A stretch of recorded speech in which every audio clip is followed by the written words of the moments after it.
zitavuye ku Mana kandi zikora ibitangaza, aho umuntu abasha kurambura nuko gucya abantu bose bakarambara hasi, yakongera kurambura ukuboko akabahagurutsa. Ibyo ni ibintu biriho. Hari ijambo ritubwira ngo gutega ikiguru ku mutego kiwureba ngo nukurushywa n'ubusa. Kuvuga ngo iyo umuntu ari maso ntabwo umutego waza wawugwemo bitewe nuko ari maso. Kuvuga ngo iyo ari umusore umukobwa akaza yashatse kumutega umutego wo kumugusha mu busambanyi bitewe nuko ari maso, uriya mwifato w'umukobwa uko yitwaye ahita amenya uko iri kose uriya mukobwa ari mu mwuka w'irari, muzamenyera ku mbuto zabo.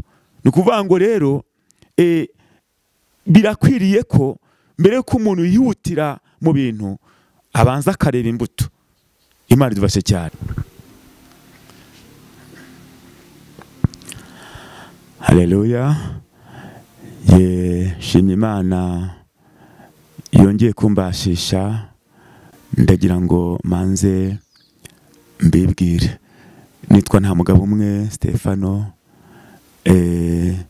nkaba ndi umugabo ndubatse, nkora umurimo w'Imana mu itorero rya Gasovu, ADPR Paruwase Rundoyi, ibarizwa mu karere ka Rutsiro mu ntara y'Iburengerazuba.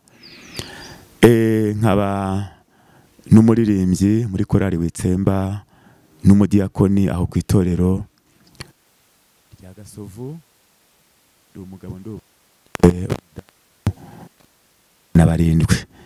Neje no kuganiriza cyangwa se abazankurikira ry'Imana, nk'uko n'ubundi Imana yaduhamagaye ikaduhamagarira kuyikorera, kandi ikaduhamagara igira ngo tugende dufashanya twunganirana muri urugendo rugana mu ijuru. Ni ukuvuga ngo abantu bagenda bafashanya. Hari amagambo rero numvise nshaka ko tuganiraho yavuzwe n'umwami wacu Yesu Kristo abwira abantu mu gihe yabaganizaga ibyo minsi y'imperuka cyangwa se ibyerekeranye no kugaruka kwe, ababwira ibizabaho, uburyo hazaduka abahanuzi b'ibinyoma, ndetse ababwira uburyo bashobora kuzayobya benshi. Ariko hari amagambo yavuze ngira ngo nganirizeho ubwoko bw'Imana bunkurikiranye muri uwo mwanya, kugira ngo dutekereze kuri yo amagambo umwami wacu yavuze muri Mariko igice cya 13 umurongo wa 33. Yari yababwiye amagambo menshi, ababwira ku byo kugaruka kwe kubiza mu minsi y'imperuka. Ariko nashatse ko tuganira kuri aya magambo Yesu yavuze araha kuri umurongo wa 33 w'igice cya 13. Turakirangiza turageza ku wa 37. Haranditswe ngo mujye mwirinda, muye maso, musenge, kuko mutazi igihe ibyo bizasohoreramo. Ni nk'umuntu wasize urugo rwe ajya mu kindi gihugu, aha abagaragu be ubutware. Umuntu wese ahabwa umurimo we, ategeka umukumirizi kuba maso. Nuko namwe mube maso, kuko mutazi igihe nyir'urugo azaziramo. Niba ari nimugoroba cyangwa mu gicuku cyangwa mu nkoko cyangwa umuseke utambitse, atazabatungura agasanga musinziriye. Icyo mbabwiye ndakibabwira bose, nti mube maso. Imana idufashe cyane. Nk'uko mbivuze, aya magambo ugiye gutangira kiriya gice cya 13, urabona ko yababwiraga ibyo mu minsi y'imperuka. Niho yababwiye ko hazaduka n'abahanuzi benshi b'ibinyoma, ndetse bishoboka bakazanayobya benshi. Ababwira byinshi bizaba, ariko natekereje cyane cyane aha kuri uwo kuri imirongo dusomye aho yavuze ati mujye mwirinda mube maso musenge kuko mutazi igihe ibyo bizasohoreramo. Imana itugire neza. Abigishwa bashatse kumenya igihe ariko ntiyakibabwira, ababwira ko icyo gihe ntawe ukizi, ko bizwi n'Imana ubwayo, ndetse hano babwira ati n'umwana w'umuntu icyo gihe ntakizi. Ariko bashatse gushaka kubaza byinshi, abwira ati icyanyu mwebwe nuko mwajya mwirinda kandi mukaba maso mugasenga. Imana idufashe cyane. Mujye mwirinda kandi mube maso kandi musenge.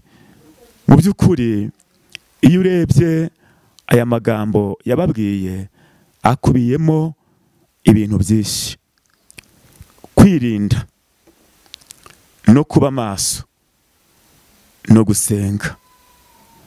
Ubundi impamvu yabwiraga kwirinda, nk'uko tubibona ko yabwiye ko hazaduka ibintu byinshi, yemwe hakaza n'abahanuzi bakora ibitangaza, bati mujye mwirinda kandi mube maso. Iki gihe turimo urebye ibintu biriho biradusaba kwirinda, kuko nihatabaho kwirinda ibi Yesu yavuze by'abahanuzi b'ibinyoma bazaduka twamaze kubyinjiramo. Uri kumva abantu bavuga bati bunaka hari ibitangaza, ukumva abantu baravuga bati ku musozi uyu n'uyu hari gukorerwa ibitangaza, ukumva abantu bati aha hantu iyo ugiyeyo ufite ikibazo gihita gikemuka, ku buryo uri gusanga abantu benshi basa nk'aho bamwe bari mu rungabangabo. Ariko Yesu ababwira ati hazaduka n'abahanuzi bakora ibitangaza ndetse bikomeye, ababwira ati mujye mwirinda kandi mube maso. Hano avuze ati nababwira ngo Yesu ari hariya, Kristo ari hariya, ntimuzajyeyo. Mw'iyi minsi ya none hari ibintu byinshi cyane, urabona abantu bari kunyuranamo bajya hirya no hino, batahangaha hari ibitangaza. Ariko mugenzi wanjye ndagira ngo nkubwire ngo ujye wirinda kandi ube maso. Niba kubwira bati hariya bimeze gutya, ujye ubanza witonde, kuko ibitangaza ni byinshi kandi siko byose bituruka ku Mana. Kuko burya Satani nawe afite gukora ibitangaza. Niyo mpamvu Yesu abigishwa bashatse kwibatse none bameze bityo tuzamenya dute hari abantu bari mu Imana nyakuri nabi bahanuzi b'ibinyoma. Ariko Yesu abikikoma ati abo bantu muzamenyera ku mbuto zabo. Ni ukuvuga ngo rero birakwiriye ko mbere yuko umuntu yihutira mu bintu abanza akareba imbuto. Imana idufashe cyane, abanza akareba imbuto, kuko niyo hariho kureba imbuto umuntu ntabwo yirukanka cyane, arabanza akati se uyu muntu ibitangaza biri kumubonekamo biri kuva ku Mana cyangwa biri kuva kuri Satani. Rero kuko uko byagera kose Satani we ntabwo yakwera imbuto nziza, ntabwo igiti kibi cyakwera imbuto nziza. Ni ukuvuga ngo rero Yesu abwira ati mujye mwirinda kandi mube maso. Ni ukuvuga ngo iyo hariho kwirinda rero ntabwo umuntu apfa kwirukankira mu bintu byose yumvise cyangwa se ibintu byose abonye, arabanza akitonda. Salomo niwe waje no kwivuga, aho yaje kuba mu migani ngo umunyamakenga yitegereza aho ari bunyure. Ntabwo apfa kugenda gusa, ahubwo yitegereza naho ari bunyure, ati si ahantu hameze hati. Imana idufashe cyane. Nuko rero ngo mujye mwirinda kandi mube maso. Rero kuba maso nabyo birakwiye, ko burya umuntu ari maso ntabwo umuntu yagwa mu mutego ari maso, kuko ari kureba. ni ukuvuga ngo iyo umuntu ari maso byanga bikunze abasha kumva n'ibintu bitewe n'uko ari maso, akamenya ati ariko aya majwi ntabwo avuye ku Mana. Imana tugire neza bitewe n'uko ari maso. Satani yaje kumuriganya bitewe n'uko ari maso, aramenya ati uko biri kose iyi nzira ntabwo ariyo. Imana idufashe cyane. Ijwi rikaza rikamubwira ati gucya, ariko ko ari maso akamenya ngo iriya nzira ntabwo nkwiye kwinyuramo. Mujye muba maso, mujye mwirinda, mube maso kandi musenge. Uri gusanga muri iyi minsi ya none abantu babura kuba maso, ugasanga yagiye mu bintu ari ugasanga impamvu yabigiyemo nuko atabaye maso. Hari umuririmbyi yavuze ati ujye uba maso we muntu wizeye, kuko Satani akubikiriye hose ashakisha uburyo yaguseseramo. Uwo muririmbyi warimbye iyo ndirimbo naramukunze cyane, kuko yaje kwerekana ko umuntu agomba kuba maso hose, kuko Satani amwubikiriye hose. Ni ukuvuga ngo Satani ntabwo utegera ahantu hamwe ngo nabona atakubonye ngo avuge ngo ndagiye birarangiye, ahubwo igihe cyose aba anateze. Ariko umuntu ari maso rero ni ukuvuga ngo byanga bikunze aranesha, kuko azana umutego akaba yawubonye, avuga ati Satani sigaho nabibonye. Kuvuga ngo niba ari nk'umusore, umukobwa akaza yitwaye nabi imbere ye bitewe n'uko ari maso, amenya ngo uko biri kose uyu muntu aho ndi mugambi afite. Iyo umuntu ari maso, umuntu abasha kuvuga amagambo ariko yatandukira akamenya ati iri jambo haraho gerekeye, akamenya ngo iri jambo rifite ikiriherekeje. Imana idufashe cyane. Kuvuga ngo umukobwa ari maso, umusore abasha kumubwira amagambo ariko agahita yumva ko hari abatandukira, avuga ati uyu muntu burya hari indi migambi murimo, bitewe n'uko ari maso akaba yakwiyarura. Imana idufashe cyane. Iyo umuntu ari maso abantu bashobora kumugira inama ariko akumva za nama bari kumuha, akabanza agatekereza. Iyo ari maso abasha kumenya ngo iyi nama bari kuma iri kunjyana ahantu habi. Ariko umuntu atari maso rero niho usanga umuntu n'ubundi agiye mu bintu bitagira umumaro, ugasanga n'ubundi umuntu abaye nabi. Ariko Yesu avuga ati mujye mwirinda kandi mube maso.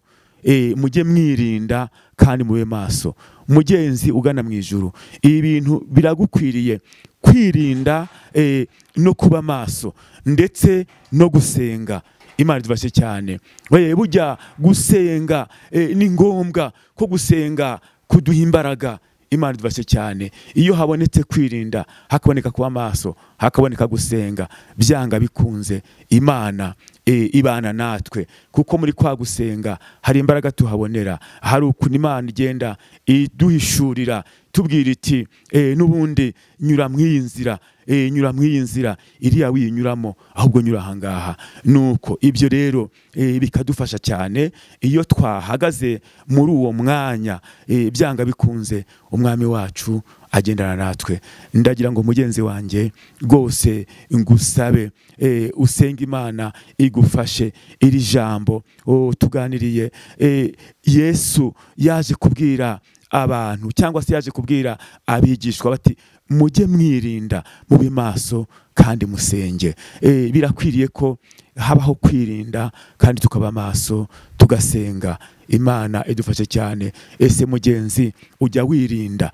Aho nta gupfa kugenda hubuka mu bije byose ugasanga ahadutse ibintu runaka nawe uriyo, ugasanga barakubwira bati ibunaka bimeze gutya, ugasanga n'ubundi wahagurutse wagiye. Ndagira ngo nkubwire ngo ujye wirinda kandi ube maso kandi usenge. Imana idufashe cyane. Hari abantu benshi cyane usanga baheze mu rungabangabo, arakubita hirya no hino, baramubwira bati hariya bimeze gutya, ugasanga n'ubundi yagiyeyo. Ariko ujye wirinda mugenzi, kuko iyi minsi turimo ni iminsi igoye, ni iminsi irimo ibintu bikomeye. Mbese Satani gukora mu buryo bw'amayoberane. Hari ibitangaza byinshi gukorwa, ariko birasanga urengo mbese ibitangaza biri kuva ku Mana. Nkuko nabivuze, tugomba gusoroma imbuto kuruta kureba ibitangaza. Kuraba mbese n'ubundi uriya muntu imbuto ari kwera n'imbuto bwoko ki. Imana idufashe cyane. Abantu benshi rero bari kubura kwirinda, ugasanga n'ubundi birukanse ngo babonye ngo abahanuzi ngo bari gukora ibitangaza, ugasanga abantu n'ubundi bari kugenda babirukanseho, ariko ejo ugasanga habonetse n'ubundi ibibazo, ugasanga babagushije mu byaha.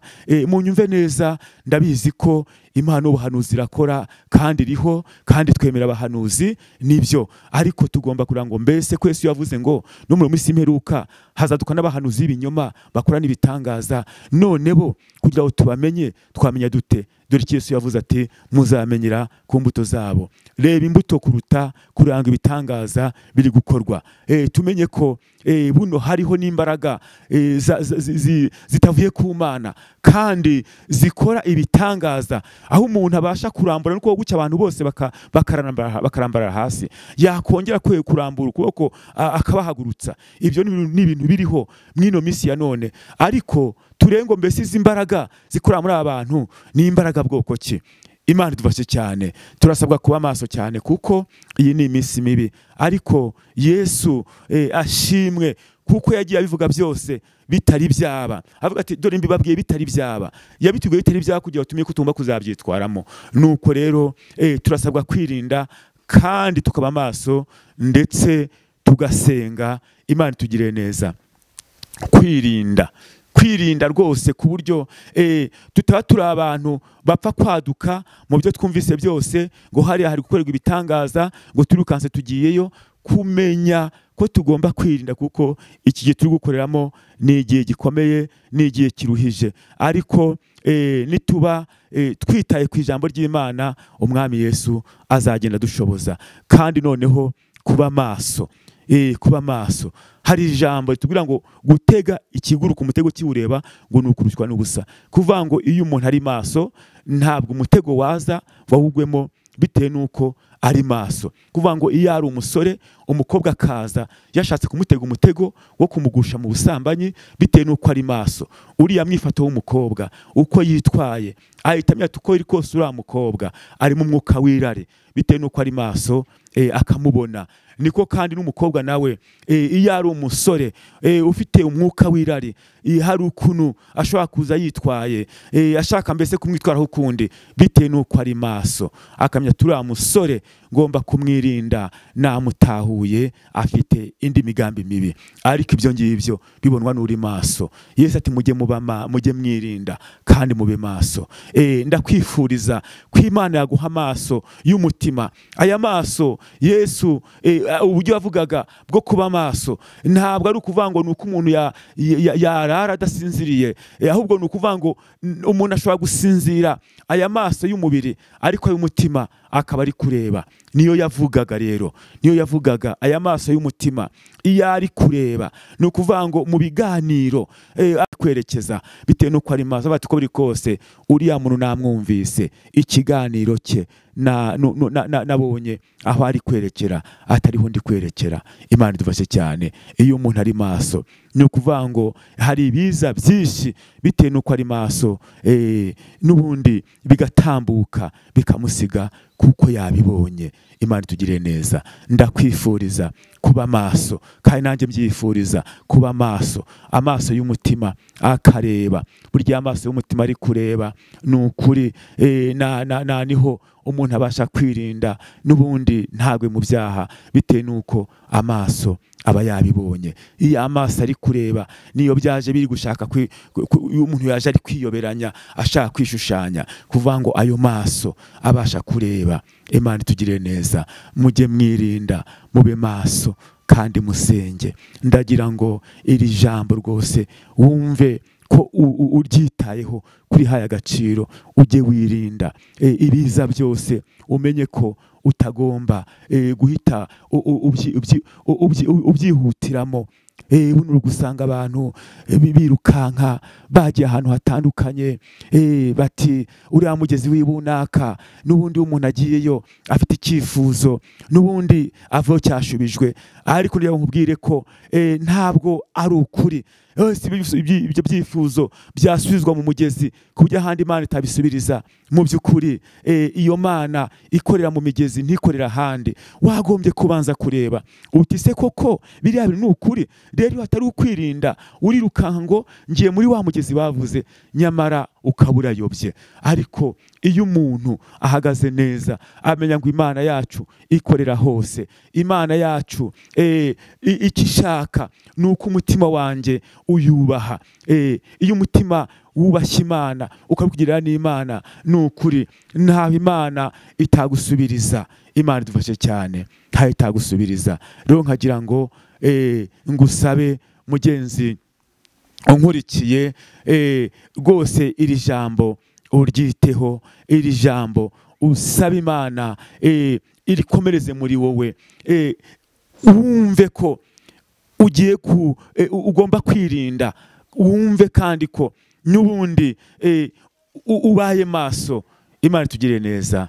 Birashoboka ko yenda hari waba ukeneye ko Imana yagukoraho kugira ngo amaso y'umutima ahumuke ajya areba. Birashoboka ko waguti nanjye nkeneye ko Imana yagira ikikora, nanjye nkabona imbaraga zo kwirinda, kuko ibije byose njya mbigenderamo, ariko nkeneye imbaraga zo kwirinda, nkamenya aho ngomba kunyura ntaho nagomba kunyura. Imana itugirire neza. Birashoboka ko wagira icyo cyifuzo.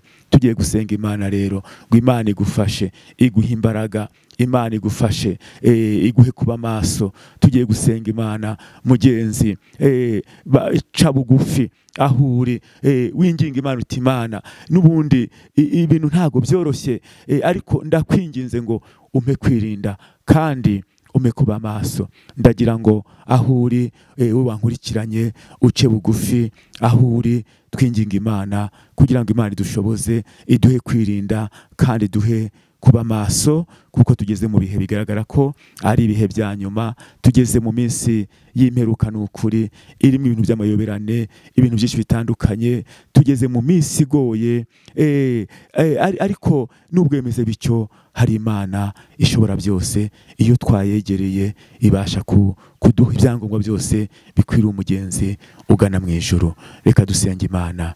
Uwiteka Imana ishobora byose, ndagushimiye kubw'ijambo ryawe, ushimye ko ritugeraho.